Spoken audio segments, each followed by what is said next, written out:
Innal hamdalillah nahmaduhu wa nasta'inuhu wa nastaghfiruh wa na'udzu billahi min shururi anfusina wa sayyiati a'malina man yahdihillah fala mudilla lahu wa man yudlil fala hadiya lahu.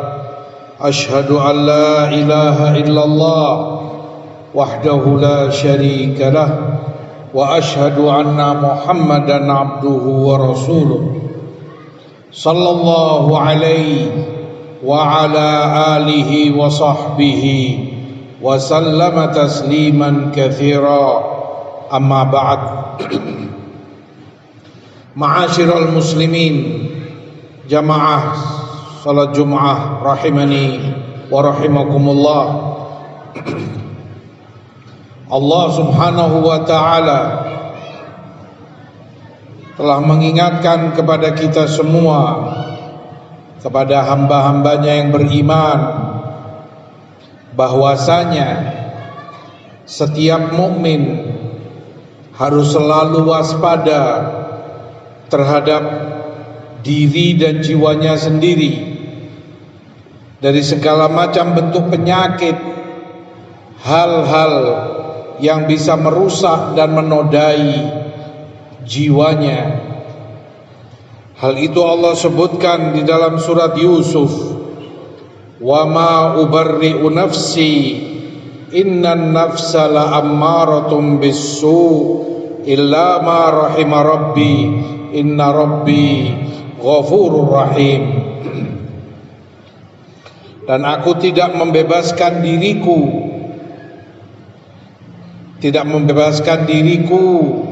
dari segala keburukan.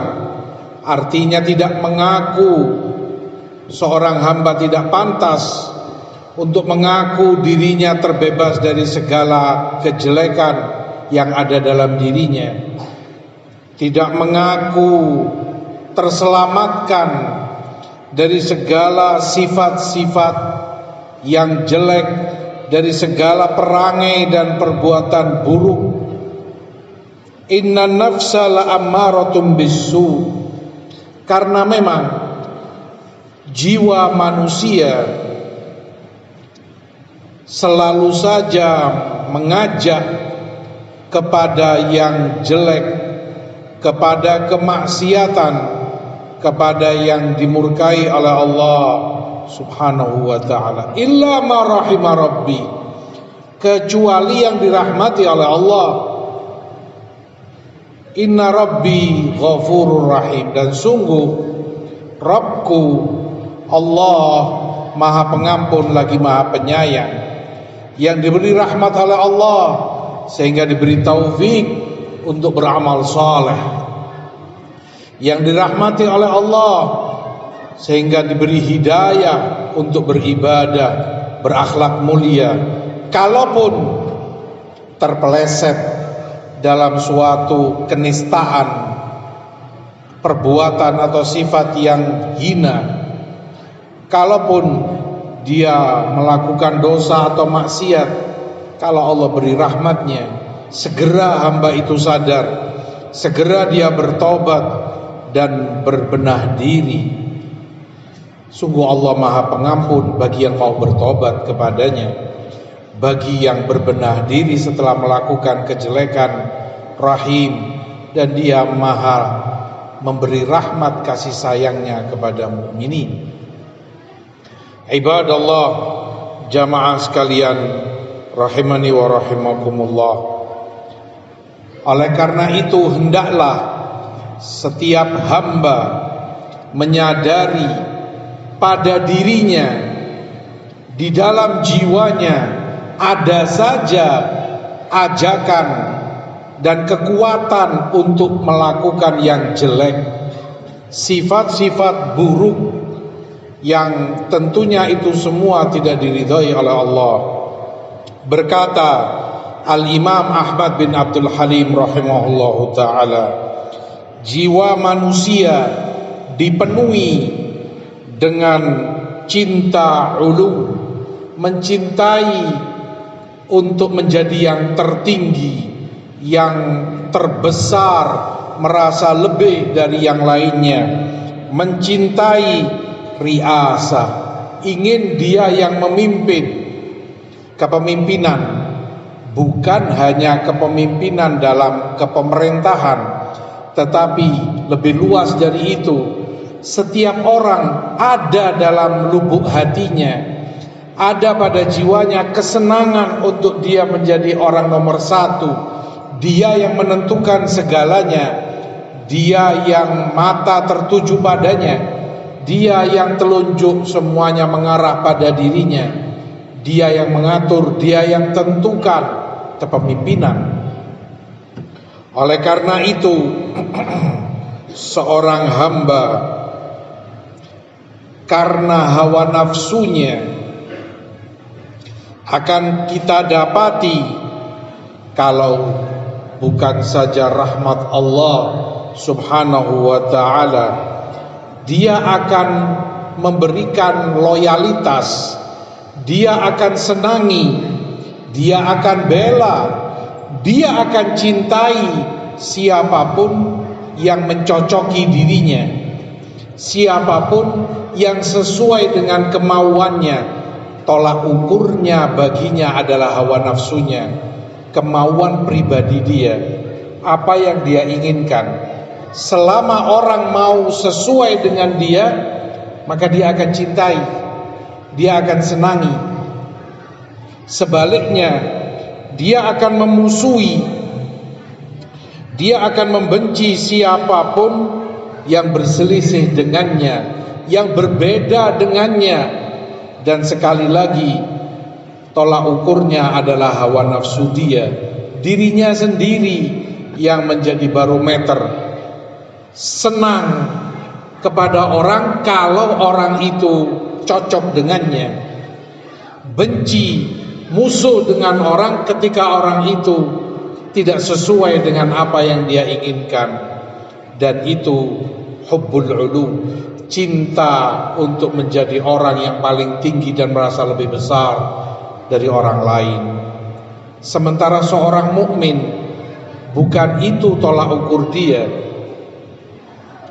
Rasulullah SAW menyebutkan salah satu yang karenanya seorang mukmin akan mendapatkan lezatnya iman, an yuhibba al-mar la yuhibbuhu illa lillah. Dia cintai orang hanya karena kepada Allah subhanahu wa ta'ala, hanya karena Allah. Dia cintai, dia senangi orang karena orang itu taat kepada Allah, karena orang itu istiqamah, baik ibadah dan akhlaknya. Karena itu dia senangi, karena itu dia cintai. Dia tidak senangi orang juga karena kemaksiatannya kepada Allah, karena dia melanggar dan menyalahi syariat Allah dan tuntunan Rasulullah SAW. Itu barometernya bagi seorang mukmin. Tapi orang yang berpenyakit pada jiwanya, orang yang berpenyakit pada dirinya, tolak ukurnya dirinya sendiri, hawa nafsunya. Anda cocok dengan saya, Anda sejalan dengan saya, Anda teman saya, Anda akan saya bela, Anda akan saya cintai. Anda berbeda dengan saya, Anda musuh saya. Anda berselisih dengan saya, berarti Anda lawan saya. Dia tidak peduli kalaupun orang itu berlawanan denganmu karena ketaatannya kepada Allah dan Rasulnya. Dia tidak berpikir orang itu berbeda kepadamu karena dia lebih memilih ketaatan kepada Rasulnya Sallallahu Alaihi Wasallam. Penyakit jiwa, penyakit hati yang seorang mukmin harus segera berbenah diri. Jika menyadari itu ada pada dirinya, dia bertobat kepada Allah dan membersihkan dirinya dari yang semacam itu. Aqulu ma sami'tum wastaghfirullah innahu huwal ghafurur rahim.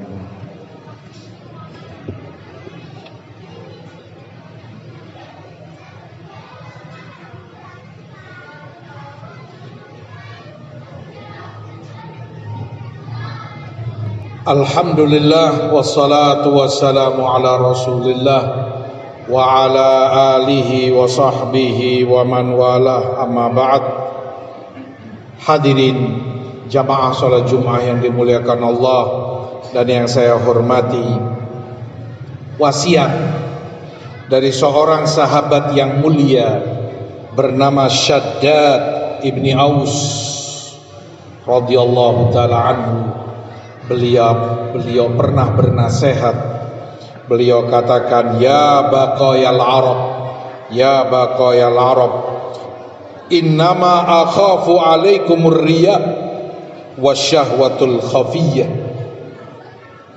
Yang paling aku takuti dari kalian adalah riya. Riya ketika orang beribadah, melakukan ketaatan dengan tujuan agar dia dilihat orang, mendapat pujian mereka.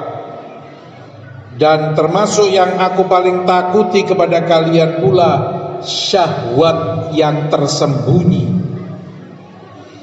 Syahwat yang tersembunyi, kata Imam Abu Dawud rahimahullahu ta'ala, yang dimaksud adalah hubur riasa.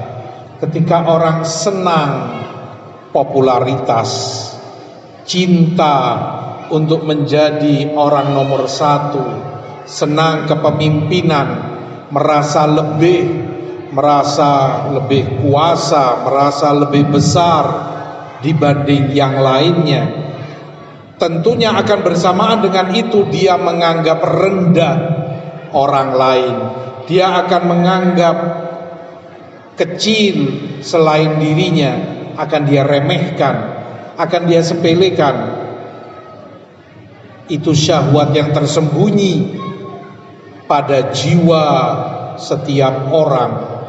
Kalau Allah rahmati dirinya, akan Allah selamatkan dia dari sifat yang semacam itu.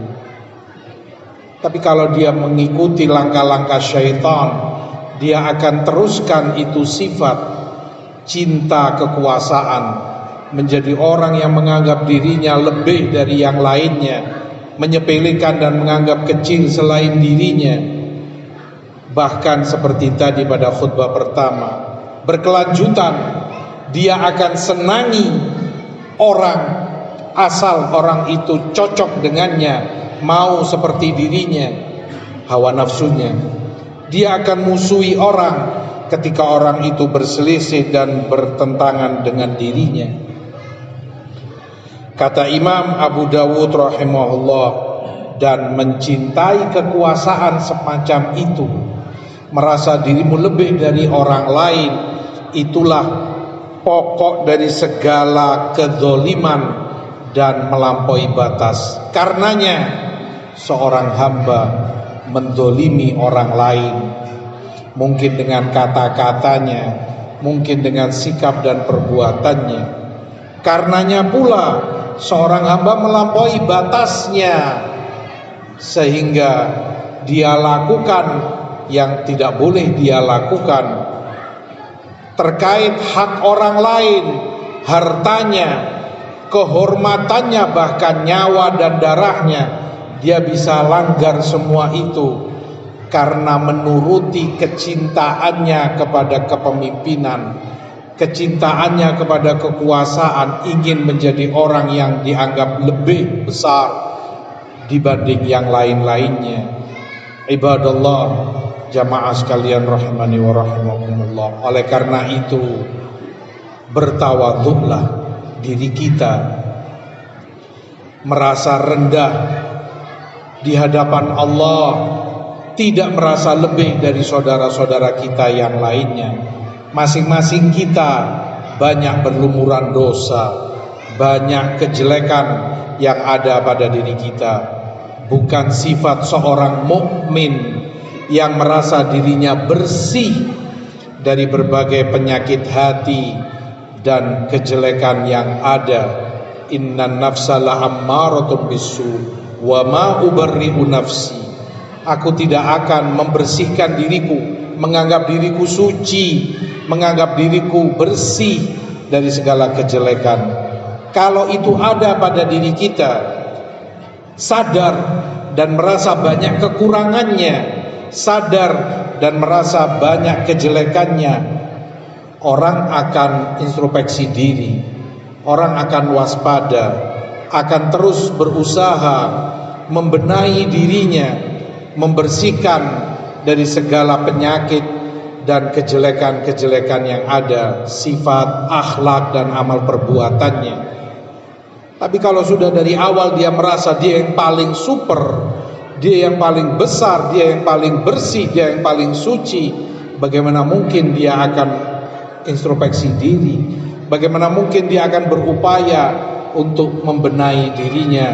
Mudah-mudahan Allah memberi taufik dan hidayah kepada kita untuk selalu mawas diri, introspeksi diri, sehingga kita diridhai olehnya di dunia dan akhirat kelak. Amin ya rabbal alamin. Allahumma shalli ala Muhammad wa ala ali Muhammad kama shallaita ala Ibrahim wa ala ali Ibrahim innaka Hamidun Majid, wa barik ala Muhammad wa ala ali Muhammad kama barakta ala Ibrahim wa ala ali Ibrahim innaka Hamidun Majid.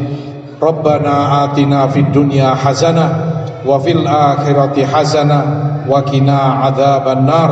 Allahumma inna nas'aluka khaira ma sa'alaka bihi nabiyyuka Muhammad sallallahu alaihi wasallam wa na'udzu bika min syarri ma sta'adzaka minhu nabiyyuka Muhammad sallallahu alaihi wasallam. Rabbana ighfir lana wa liwalidina warhamhum kama rabbawna shighara. Subhana rabbika rabbil izzati amma yasifun wa salamun alal mursalin walhamdulillahi rabbil alamin. Aqimus salat.